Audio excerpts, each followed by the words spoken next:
내가 좋아, 고문영이 좋아? 한 번쯤 대답해줄 만도 한데 이제 코까지 고는 척입니다. 강태라면 이렇게 넘어갔을 텐데요. 그래, 오늘은 네가 더 좋아. 짜장면과 짬뽕이면 당연히 짬뽕이고 공룡, 고길동, 고문영에 대한 확고한 선호를 보여준 상태가 빈말이라도 둘 다 좋아 내지는 당연히 내 동생 하면 끝날 이 지겨운 질문에 답을 하지 않습니다. 상태는 거짓말을 싫어하고 또 거짓말을 하지 않습니다. 거짓말을 한 번 하긴 했죠. 재수의 말에 설득당한 거였지만 되는 기분 좋은 거.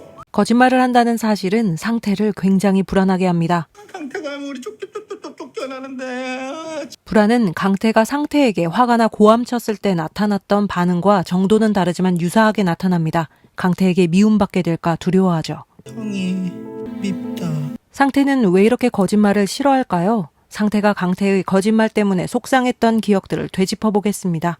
재수가 흉내낸 문영의 사인이 가짜라는 것을 기가 막히게 감별해내고 옷장으로 들어갔을 때 뺨을 맞아서 혹부리 영감이 되었다는 말이 보통은 과장이려니 하겠지만 상태에게는 진짜였을 때 뿌령감 어딨어? 뿌령감? 수도가 고장났다는 사실이 거짓말이라는 것을 깨달았을 때 다행이라 해야 할까요? 다음에 문영이 상태 옷 입는 것으로 해결되었습니다. 울트라사우스 27,000원짜리. 상태는 거짓말이 나쁘다는 것을 학습한 것 같습니다. 거짓말은 나쁜 거랬는데 거짓말 한번 잡혀간다는데 안 한다고 약속했는데. 좋아하는 책에서 배웠겠죠? 상태 책 엄청 좋아해. 이야기들을 참 좋아하는 것 같은데요. 세상의 많은 부분을 이야기로 배우고 있는 것 같습니다. 그런 의미에서 푸른 수염 이야기를 해준 문영의 방법은 그야말로 취향 저격을 한 셈입니다. 오빠, 혹시 푸른 수염이라고 알아? 동화책 속 피노키오와 양치기 소녀는 나쁜 놈이고 거짓말을 했으므로 혼나야 합니다. 나요. 경험으로도 배웠겠죠. 상태가 거짓말을 한 강태를 맴매할 때의 말을 들어보면 아이를 혼내는 엄마의 말 같습니다. 말이 없죠. 잘못했으니까 말이 없지. 아파. 강태가 엄마에게 혼나고 있는 모습들을 지켜봤던 상태가 그 모습들을 흉내내는 건 아닐까요? 거짓말을 싫어하는 것은 훈육 때문이거나 거짓말 때문에 일어난 좋지 않은 경험으로 학습되지 않았나 생각해봅니다. 그리고 동생을 통해서도 배웠겠죠. 거짓말인 줄 알았을 때는 네 거짓엔 진정성이 있어. 속아주고 싶을 만큼. 이렇게 생각했던 문영도 막상 당하고 보니 와, 연기 진짜 소름이다. 알면서 모르는 척 가증스럽게. 강태는 상태를 위해 늘 연기하고 거짓말을 해왔습니다. 상태가 모르면 모르는 대로 갔겠지만 거짓말이라는 사실을 들키게 되면 이런 상황이 반복되었겠죠? 강태의 숨은 의도를 알기 어려운 상태의 입장에서는 상심이 반복되었을지도 모르겠습니다. 상태는 느립니다. 뭐 먹고 싶은 거 있느냐는 동생의 물음에 뒤늦게 대답하지만 선호는 분명하죠. 짬뽕. 탕수 소자 찍먹. 짬뽕의 찍먹 분명하죠? 상태는 느리지만 계속 학습하고 있습니다. 문강태 거. 태권도복은 문강태의 것이고 공룡 인형은 문상태의 것입니다. 상태가 갖고 있던 소유의 개념이 20년의 시차를 뛰어넘어 물건의 수준에서 존재의 수준으로 발전하게 되었습니다. 나는 내 거야. 네 거 아니야. 형제는 너무도 닮은 모습으로 자신의 존재를 토해내듯 외칩니다. 난 내 거야. 문강태는 문강태 거라고. 상태는 그 모습을 지켜보고 아슬아슬해 보이던 엄마는 이내 무너지고 맙니다. 상태는 강태의 말 하나하나를 허투루 듣지 않습니다. 난 아직 겁쟁인데. 동생이니까 겁쟁이여도 괜찮습니다. 형맘입니다. 형맘. 애들 친동생. 겁쟁이긴 하지만 내 친동생. 상태의 마음속에 나는 내 것이라는 강태의 말은 소리라는 씨앗의 형태로 뿌려져 이해가 되고 제 목소리로 열매 맺기까지 20년이라는 시간이 걸렸지만 그렇게 천천히 상태는 자신의 정체성을 구축해 나갔습니다. 정체성뿐만이 아니라 상태는 자신만의 속도로 세상을 배워갔고 그 학습의 자리에는 늘 강태가 함께했습니다. 강태야말로 상태에게 스승이자 동생이자 남자. 자폐인들은 정보를 언어보다는 이미지로 소화한다고 하죠. 언어를 통한 논리적인 정보 습득보다는 그림이나 이미지를 통해 연상적인 방법으로 정보를 얻는다고 합니다. 그런 의미에서 상태의 느린 학습은 정보가 이미지화되는 데 걸리는 시간과도 연관이 있다고 할 수 있겠습니다. 그렇다면 나비도 상태만의 이미지를 통한 정보 처리의 과정을 거쳤을까요? 더 많은 단서들이 주어지길 기다려보겠습니다. 상태에게 소유라는 것은 쉽사리 양보할 수 있는 게 아닐 겁니다. 예, 내 거야. 강태는 집에서 밥을 먹는데 나무젓가락을 쓰고 있네요. 집에 수저가 없어서 주린의 집에서 한 벌만 가져와서 문영이 쓰고 있는 걸까요? 만약 강태의 집에 두 형제를 위한 수저 세트만 있다면 이렇게도 생각해 볼 수 있을 것 같습니다. 강태는 자신보다도 형이 우선인 사람입니다. 어린 강태는 문강태 거라며 상태가 내민 태권도복보다도 형이 더 중요했습니다. 형의 손을 잡고 먼저 일으켜주죠. 아마도 제 물건에 대한 애착을 가지고 있는 상태를 강태가 배려해서 자신의 젓가락은 문영에게 쓰게 하고 나무 젓가락을 사용하는 것 같다는 생각이 들었습니다. 상태의 옷을 문영에게 빌려주지 않은 것도 같은 맥락이라고 할 수 있겠죠. 고문영 작가님, 왜 그 옷을 입고 있지? 그렇기 때문에 상태에 가장 좋은 옷인 27,000원짜리 울트라사우루스 티셔츠를 문영에게 빌려주라는 말을 듣고 강태는 당황했을지도 모르겠습니다. 마찬가지로 오 원장에게 자신의 물건들을 보여주고 멋진 화가 모자까지 선물했다는 것은 적극적인 호감의 표시였던 것이죠. 나 좋아해. 무엇이 상태에 호감을 샀을까요? 아마 이해였던 것 같습니다. 한참 대화가 없이 시계 소리만 가득한 원장실. 상태가 불안해지던 차 침묵을 깬 건 바로 테고사우루스.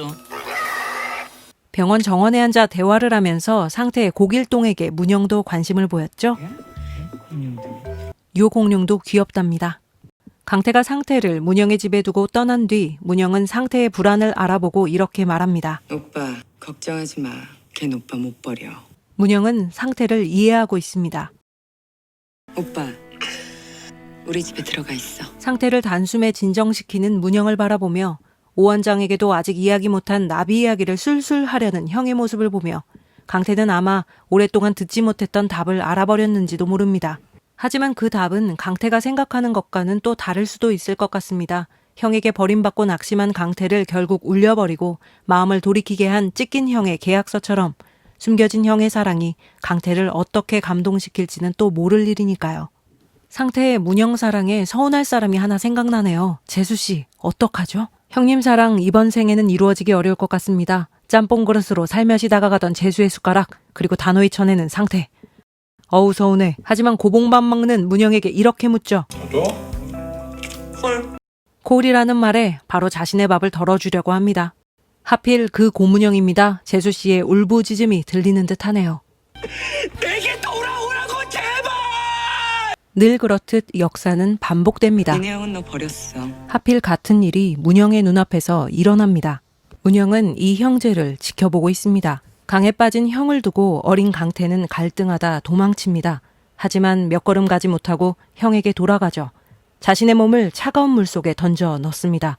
먼저 형을 물 밖으로 밀어내고 형을 애타게 불러보지만 형은 동생을 돌아볼 여력이 없습니다. 결국 돌아보지 않을 형이라도 버리지 못할 강태의 마음을 문영은 알고 있습니다. 줄까 말까. 꽃잎이 말한 답이 아니라 자신의 의지로 강태를 구했던 문영은 관찰자로 멀리서 바라보기만 했던 이 형제의 재미없는 삶에 들어가 그 일부가 되었습니다. 꿀잠 푹 자고 일어났더니 작가님은 자고 사람 사는 집이 되었습니다. 와서 밥 먹어. 형, 손 씻고. 아침은 가볍게 고봉밥 먹으면서 시작해야겠죠? 제대로 끝내고 싶어서. 강태의 제대로 끝내겠다는 말은 다시 시작하겠다는 의미일까요? 강태의 눈은 문영 쪽을 향하고 그녀를 살피게 되고 아픈 마음을 들여다보게 됩니다. 거기 있으면 안 됩니다. 아 비켜 당장. 싫어. 안 비켜. 급기야 이런 신경전도 벌이게 됩니다. 가면 죽여버릴 거야. 넌 도망 못 가. 넌 내 거라고. 가지 말란 말에는 그렇게 매몰차더니 도망가 빨리. 당장 꺼져. 이런 말에는 오히려 가겠다는 말을 못하죠. 그래, 안 갈게. 문영의 날선 말보다 그녀의 표정이, 그녀의 몸짓이 말하는 진정한 메시지를 읽고 있기 때문입니다. 문영에겐 이 복잡한 사람이 쉽진 않을 것 같습니다. 관리기 이랬다 저랬다. 다 아준 같은 놈. 이 둘의 관계는 첫사랑 졸업하고 새로운 사랑의 시작을 하게 될까요? 형은 되고 난 왜 안 돼? 나 더 이상 누군가한테 필요한 사람 되고 싶지 않아. 딱 이 정도, 일단 필요한 사람부터 시작할 것 같습니다. 하지만 함께라는 게 중요하겠죠. 홀로 자신을 토닥이며 악몽을 이겨냈던 문영이 강태와 함께입니다. 거울 속 상처받은 자신을 홀로 바라봤던 강태가 문영과 함께인 것처럼요. 예고에서 문영을 잘했다 하며 칭찬하는 강태의 모습이 보였습니다. 어쨌든 나 잘했으니까 칭찬해줘. 납치 참 잘했는데 미처 받지 못했던 칭찬을 되찾아올 만한 착한 일을 한 것 같습니다. 내가 잘해서 그런 거잖아. 스탑. 우리 문영이 받을 건 받아내는, 특히 자기 거는 확실히 챙기는 사람입니다. 어차피 내 차잖아. 권기도를 통해 온전한 자신이 되고 싶은 강태를, 강한 자를 통해 엄마를 마음속에 품은 문영을 새롭게 바라볼 수 있었죠. 인물들은 서로를 더 잘 알게 되었을 뿐만 아니라 무엇보다도 자신들을 새롭게 볼 수 있게 된 것 같습니다. 환자들이 주인공들의 도움을 받는 존재로만 그려지지 않고 사연들이 단순한 에피소드로만 나열되는 것이 아니라 문영과 강태의 상처와도 맞닿아 있습니다. 어린 시절은 두 주인공의 사랑의 운명성을 강조하는 도구가 아니라 현재와 긴밀히 연결되어 그게 인과구조를 단단히 해주죠. 회차를 거듭할수록 흐릿했던 이미지는 선명해집니다. 비밀에 쌓인 문영의 엄마 도희재의 이미지도 조금씩 선명해지기 시작합니다. 부분 짜깁기로 보여주었던 어린 시절의 이미지들이 서사의 구조를 갖추고 이야기의 중반을 향해 가면서 절정을 준비하고 있습니다. 팬 서비스마저도 완벽한 사이코지만 괜찮아 기대하며 기다립니다. 오늘은 여기까지입니다. 이야기가 여러분의 마음에 이어졌길 바랍니다. ELTV